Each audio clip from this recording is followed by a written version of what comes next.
Welcome to Kitchen Table Conversations, a series of short and shareable conversation starters for those of us who have or love and support people with a complicated and beautiful brain.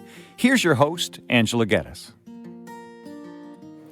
Hi, everyone, and welcome to another episode of Kitchen Table Conversations. I'm your host, Angela, and once again, just so pleased to be here to share a little bit of information that I've learned over the years.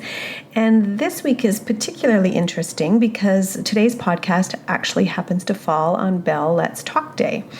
And I have to acknowledge that Bell Let's Talk Day has been so successful in helping to keep conversations like this going and helping to raise awareness and helping to reduce the stigma that surrounds mental health conditions of all kinds.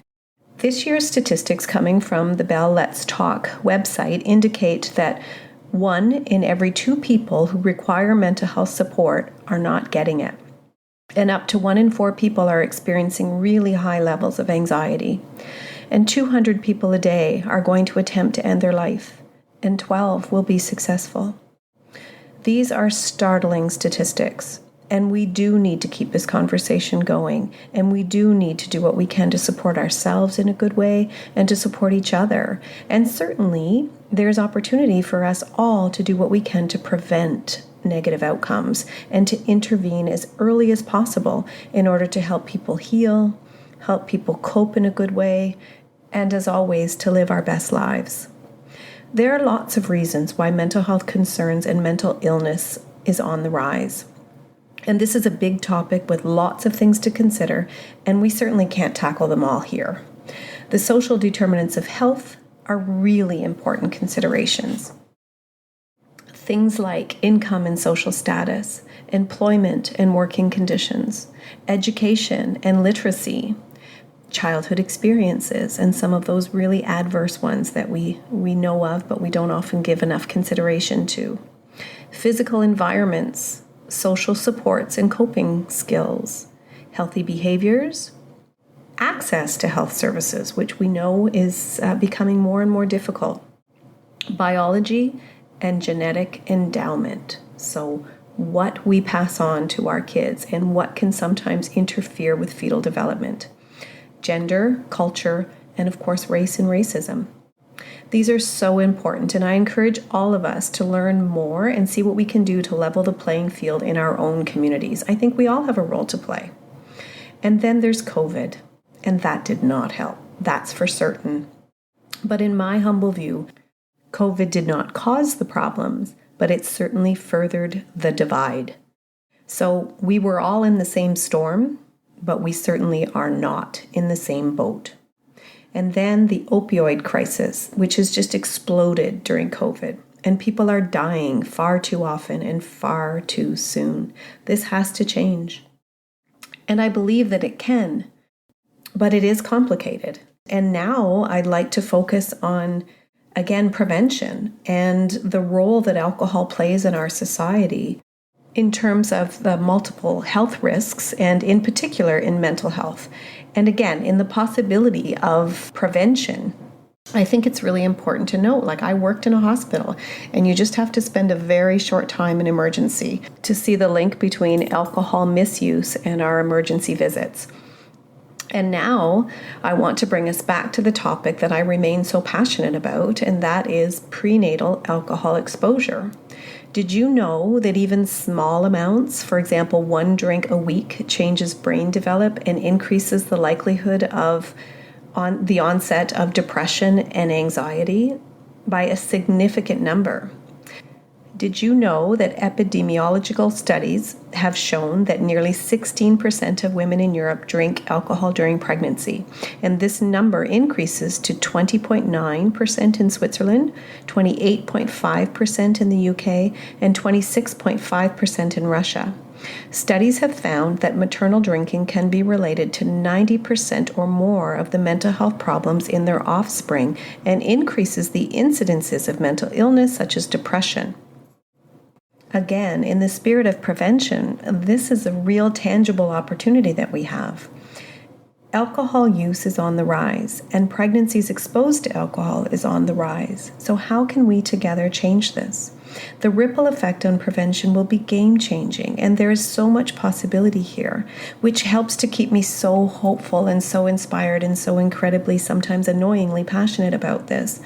But this month alone, I have been made aware of unplanned pregnancies in my community and my circle that have been exposed to alcohol prenatally.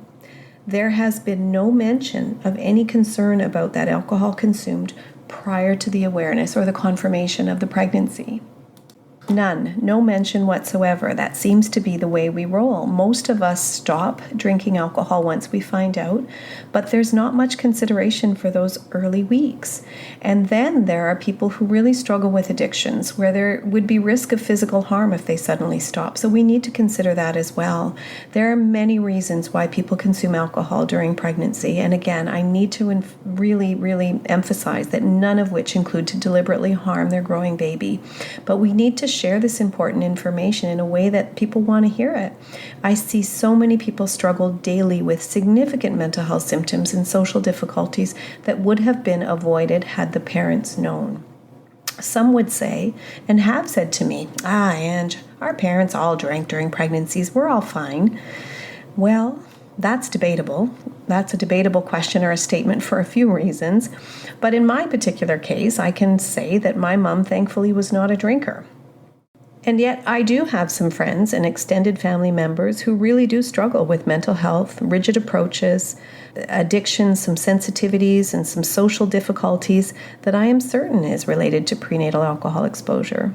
I have friends and extended families who have children with mental health and behavioral difficulties and really puzzling presentations that I'm also certain is related to prenatal alcohol exposure.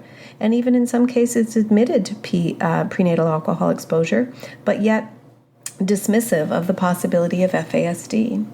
And I also think it's really important that you can't underestimate the impact of stable family households and parenting strategies that help to mitigate the risk and help kind of hide some of these symptoms and protect people from, some of the more difficult scenarios that can arise in the event that things are less stable in the home. So in many cases, the people that I know have Googled it and found that FASD is not what they have because they've read about things like facial features and really dire circumstances like homelessness and failed relationships and trouble with the law and extreme difficulties with learning and behavior and unemployment and that kind of thing. But they've not read enough about some of the mild learning difficulties in some areas, but then those gifts that appear in other areas that allow for creativity and real success.